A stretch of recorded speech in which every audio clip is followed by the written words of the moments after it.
Even large, skeptical, conservative organizations such as the Westinghouse Electric and Manufacturing Company, McGraw-Hill Publishing Company, Brooklyn Union Gas Company, Brooklyn Chamber of Commerce, American Institute of Electrical Engineers, and the New York Telephone Company have had this training conducted in their own offices for the benefit of their members and executives.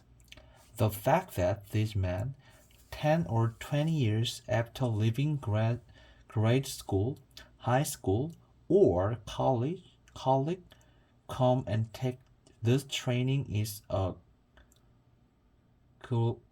glaring commentary on the shocking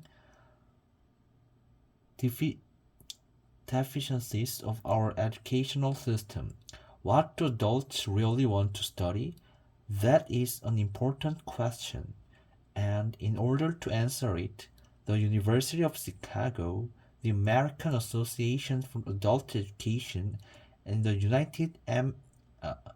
the United YMCA schools made a survey that cost $25,000 and covered 2 years. The survey revealed that the prime interest of adults is health. It also revealed that their second interest is in developing skill in human relationships. They want to learn the technique of getting along with and influencing other people. They don't want to become public speakers, and they don't want to listen to a lot of high sounding talk about psychology. They want suggestions that they can use immediately in business, in social contacts, and in the home. So that was what adults wanted to study, was it?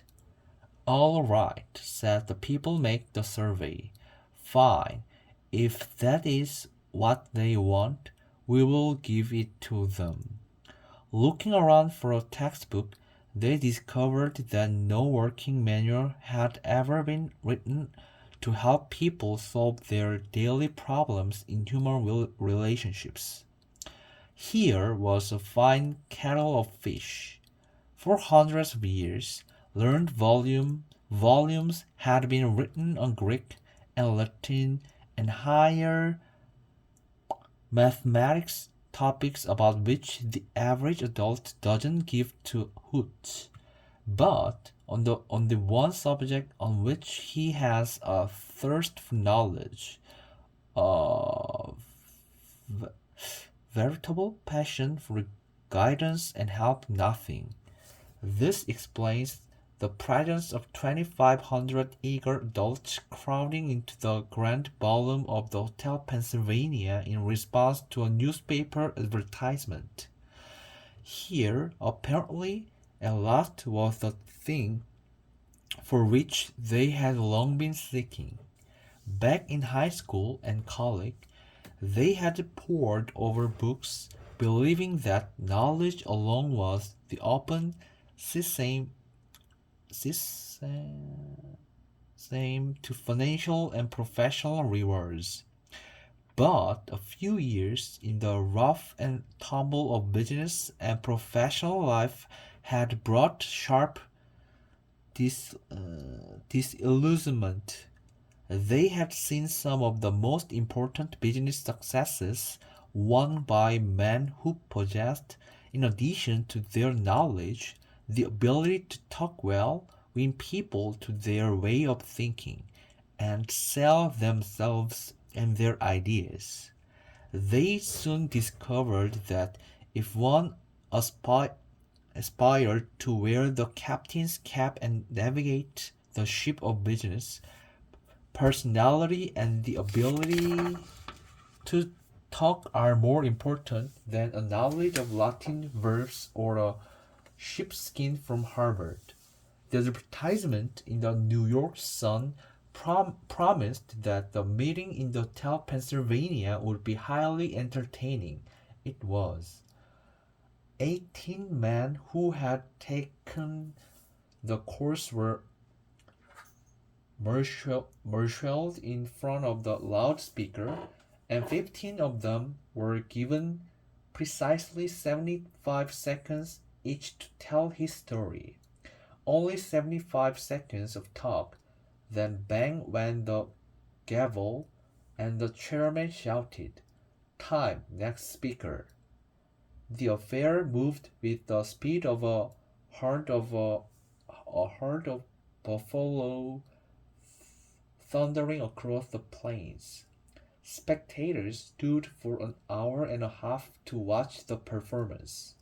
The speakers were a cross section of American business life: a chain store executive, a baker, the president of a trades association, two bankers, a truck salesman, a chemical salesman, an insurance man, the secretary of a brick manufacturers association, an accountant, a dentist, an architect, a whiskey salesman, a Christian Science practitioner, a druggist who had come from Indianapolis to New York to take the course, a lawyer who had come from Havana in order to prepare himself to give one important 3-minute speech.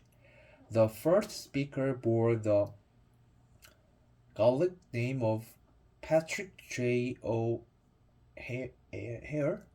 Born in Ireland, he attended school for only 4 years, drifted to America, worked as a mechanic, then as a chauffeur. At 40, his family was growing up. He needed more money, so he tried to sell automobile trucks, suffering from an inferiority complex that, as he put it, was eating his heart out. He had to walk up and down in front of an office half a dozen times before he could summon up enough courage to open the door.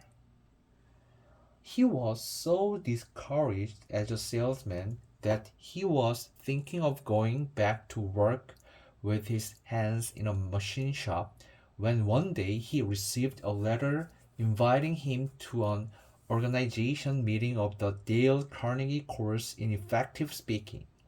He didn't want to attend. He feared he would have to associate with a lot of college men, that he would be out of place. His despairing wife insisted that he go, saying, "It may do you some good. Pat God knows you need it." He went down to the place where the meeting was to be held and stood on the sidewalk for 5 minutes before he could generate enough self-confidence to enter the room. The first few times he tried to speak, he was dizzy with fear. As the weeks drifted by, he lost all fear of audiences and soon found that he loved to talk. The bigger the crowd, the better. And he also lost his fear of individuals. He lost his fear of his own customers. His income mounted and rocketed. Today he is one of the star salesmen in New York City. That night at the Pennsylvania Hotel, Patrick O.H. stood in front of 2,500 people and told a gay, rollicking story of his achievements. Wave after wave of laughter swept over the audience. Few professional speakers could have equaled his performance. The next speaker, Godfrey Mayer, was a gray-headed banker, the father of 11 children. The first time he attempted to speak in class, he was literally struck dumb. His mind refused to function. His story is a vivid uh, il- illustration of how leadership gravitates to the man who can talk. He works on Wall Street, and for 25 years he has been living in Clifton, New Jersey. During that time, he had taken no active part in community affairs and knew perhaps 500 people. Shortly after he had enrolled in the Carnegie course, he received his tax bill and was infor- infuriated at what he considered unjust charges. Ordinarily, he would have sat at home and fumed, or taken it out in grousing to his neighbors. But instead, he put on his hat that night, walked into town meeting, and blew off his steam in public. As a result of that talk of indignation, the citizens of Clifton, New Jersey, urged him to run for the town council. So for weeks, he went from one meeting to another, de- denouncing waste and municipal extraver- extravagance, extraver- extravagance, vague extravagance. There were 96 candidates in the field. When the ballots were counted, Low Godfrey Mayer's name led all the rest. Almost overnight, he became a public figure among the 40,000 people in his community. As a result of his talks, he made 80 times more friends in 6 weeks than he had been able to do previously in 25 years. And his salary as councilman meant that he got a return of 1,000% a year on his investment. The third speaker, the head of a large national association of food manufacturers, told how he had been unable to stand up and express his ideas at meetings of a board of directors. As a result of learning to think on his feet, two astonishing things happened. He was soon made president of his association, and in that capacity, he was obliged to address meetings all over the United States. Excerpt, excerpt from his talks were put on the association press wires and printed in newspapers and trade magazines throughout the country.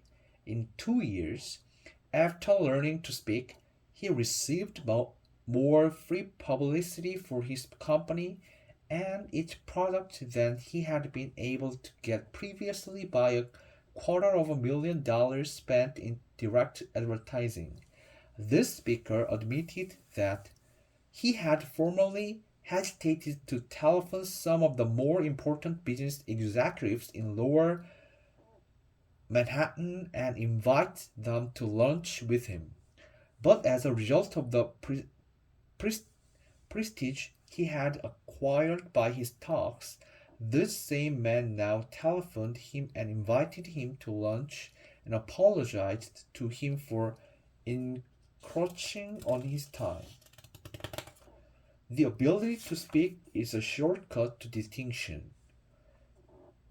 It puts a man in the limelight, raises him head and shoulders above the crowd, and the man who can speak acceptably is usually given credit for an ability out of all proportion to what he really possesses.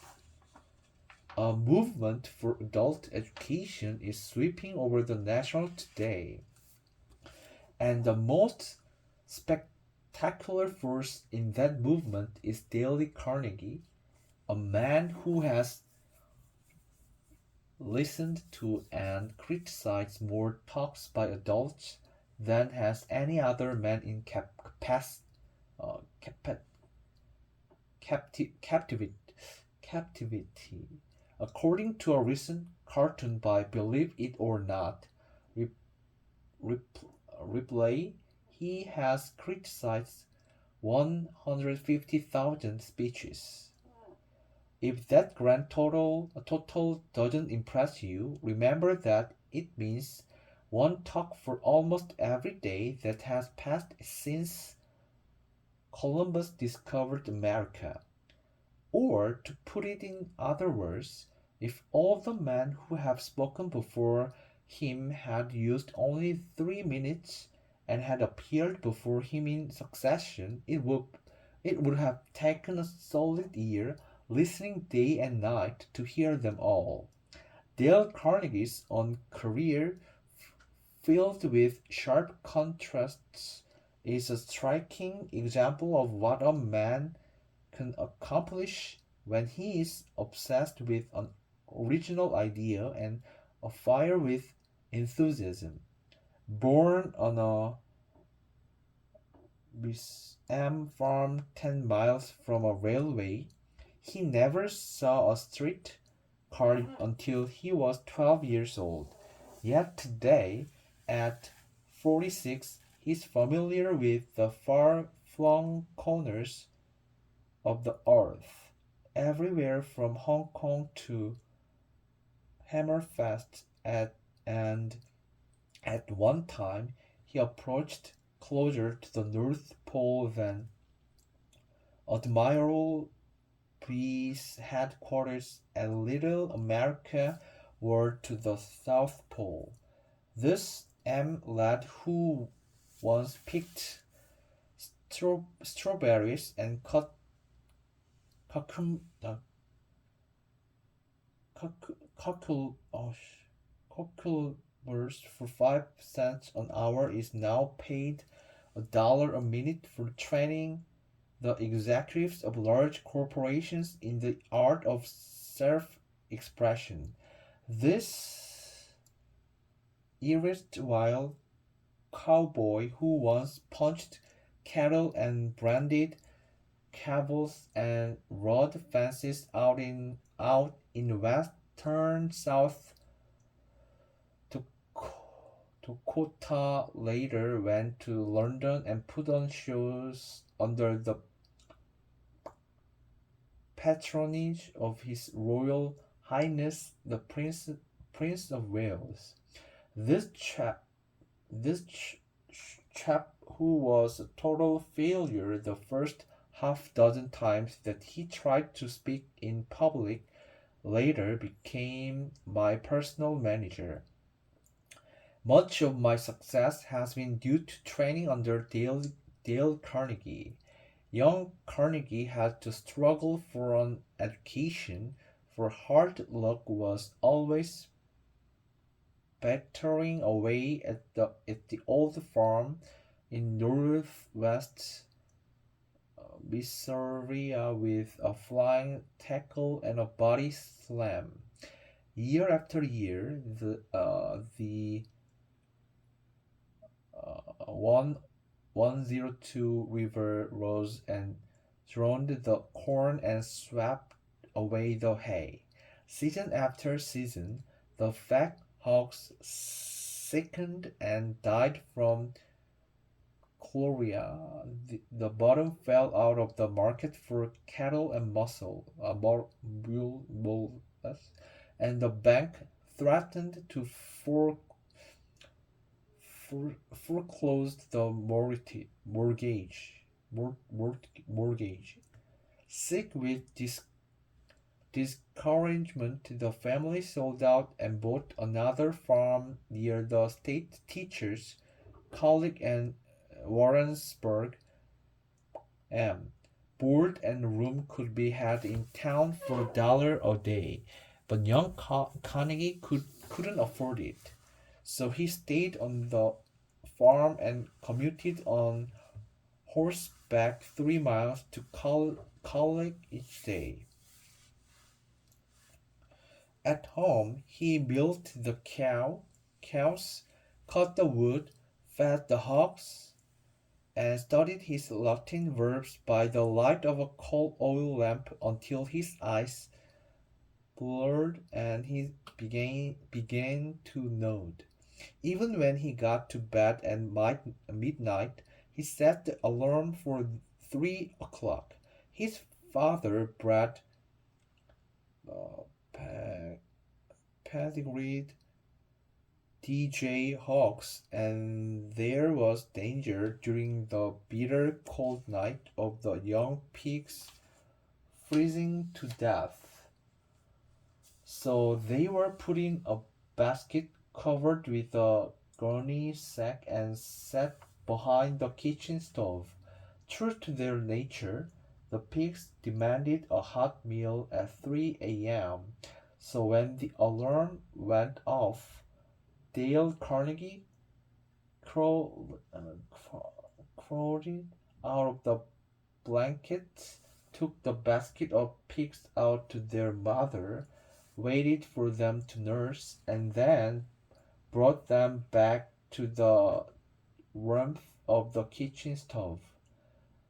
There were 600 students in State Teachers College, and Dale Carnegie was one of the isolated half dozen who couldn't afford to board in town. He was ashamed of the poverty that made it necessary for him to ride back to the farm and milk the cows every night. He was ashamed of his coat, which was too tight, and his trousers, which were too short. Rapidly developing an inferiority complex, he looked it about for some shortcut to distinction. He soon saw that there were certain groups in college that enjoyed influence and prestige. The football, baseball, the football and baseball players and the chaps who won the debating and public speaking contests. Realizing that he had no flair for athletics, he decided to win one of the speaking contests. He spent months preparing his talks. He practiced as he sat in the saddle, galloping to college and back. He practiced his speeches as he milked the cows. And then he mounted a bale of hay in the barn, barn and with great gusto and gestures harangued the frightened about the necessity of hailing Japanese immigration. But in spite of all his earnest, earnestness and preparation, he met with defeat after defeat. He was 18 at the time, sensitive and proud. He became so discouraged, so depressed that he even thought of suicide. And then suddenly he began to win not one contest but every speaking contest in college. Other students pleaded with him to train them, and they won also. Graduating from college, he started selling correspondence courses to the ranchers among the sand hills of western Nebraska and eastern Wyoming. W. In spite of all his boundless energy and enthusiasm, he couldn't make the grade. He became so discouraged that he went to his hotel room in Alliance, Nebraska, Nebraska, in the middle of the day, threw himself across the bed, and wept with despair. He longed to go back to college. He longed to retreat from the harsh battle of life, but he couldn't.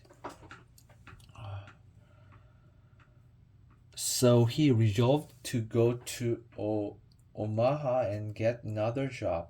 He didn't have the money for a railroad ticket, so he traveled on a freight train, feeding and watering to carloads of wild horses in return for his passage. Landing in South Omaha, he got a job selling bacon and soup and learned for Moore and Company. His territory was up among the Badlands and the cow and in Indian country of western South Dakota. He covered his territory by freight train and on stagecoach and on horseback and slept in pioneer hotels where the only partition between the rooms was a sheet of muslin.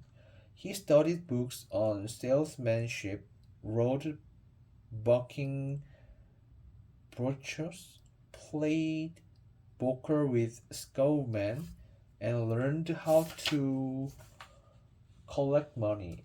When an island storekeeper couldn't pay cash for the bacon and hams he had ordered, Dale Carnegie would take a dozen pairs of shoes off his shelf, sell the shoes to the railroad man, and forward the receipts to Marr and Company. He would often ride a freight train 100 miles a day.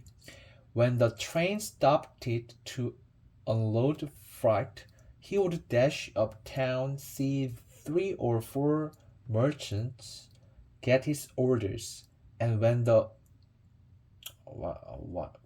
whistle blew, he would dash down the street again, lick, split, and swing onto the train while it was moving. Within 2 years, he had taken an unproductive territory that stood in the 25th place and boosted it to first place among all the 29 car routes leading out of South Omaha.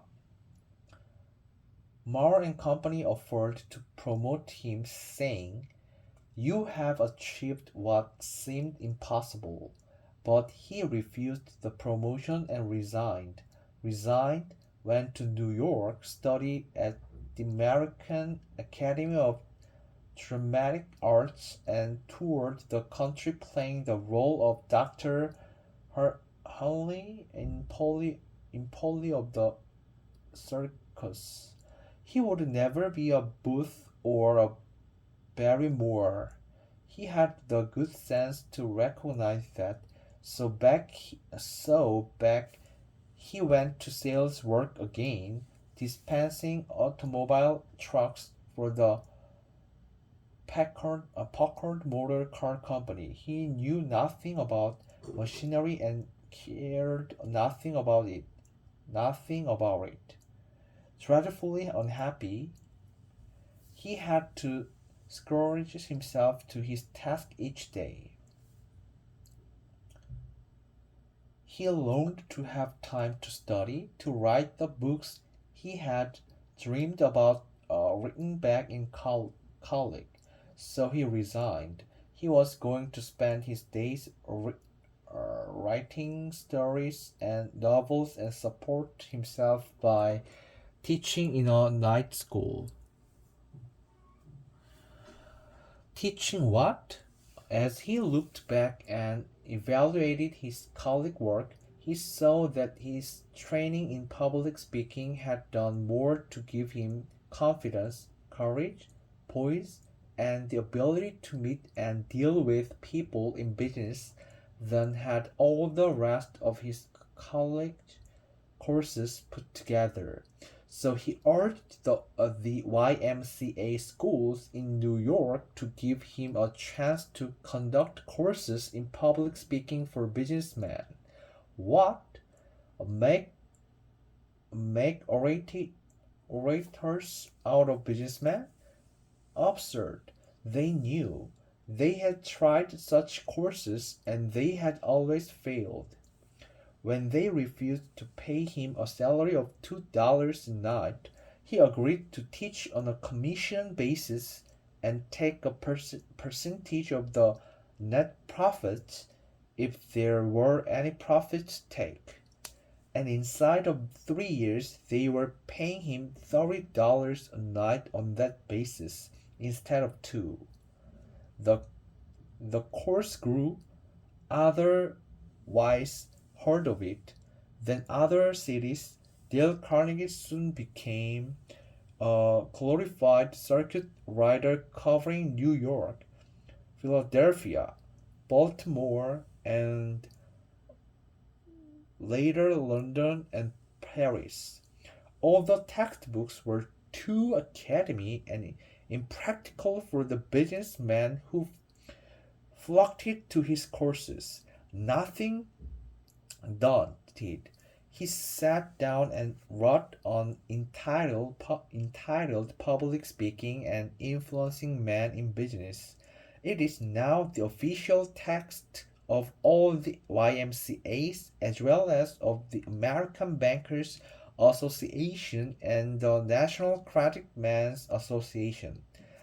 Today, far more adults come to Dale Carnegie for training in public speaking each season than go to all the extension courses in public speaking conducted by all the 22 colleges and universities located in New York City. Dale Carnegie claims that any man can talk when he gets mad. He says that if you hit the most ignorant man in town on the jaw and knock him down, he will get on his feet and talk with an eloquence, heat, and emphasis that would have revealed William Jennings Bryan in his palmist days. He claims that almost any man can speak acceptably in public if he has self-confidence and an idea that is boiling and stewing within him. The way to develop self-confidence, he says, is to do the thing you fear to do and get a record of successful experiences behind you. So he forces each man to talk at every session of the course. The audience is sympathetic. They are all in the same boat, and by constant practice, they develop a courage, confidence, and enthusiasm that carry over into their private speaking. Dale Carnegie will tell you that he has made a living all these years not by teaching public speaking. That has been incidental. He claims his main job has been to help men conquer their fears and develop courage. He started out at first to conduct merely a course in public speaking, but the students who came were businessmen. Many of them hadn't seen the inside of a classroom in 30 years. Most of them were paying their tuition on the installment plan. They wanted results and they wanted them quick, results that they could use the next day in business interviews and in speaking before groups. So he was forced to be swift and practical. Consequently, he has developed a system of training that is unique, a striking combination of public speaking, salesmanship, human relations, and applied psychology. A slave to no hard and fast rules, he has developed a course that is as real as the visuals and twice as much fun. When the classes terminated the men formed clubs of their own and continued to meet fortnightly for years afterwards. One group of 19 men in Philadelphia have been meeting twice a month during the winter season for 17 years. Men frequently motor 50 or 100 miles to attend these classes. One student used to commute each week from Chicago to New York. Professor William James of Harvard used to say that the average man develops only 10% of his latent mental ability. Dale Carnegie, by helping businessmen and women to develop their latent possibilities, has created one of the most significant movements in adult education.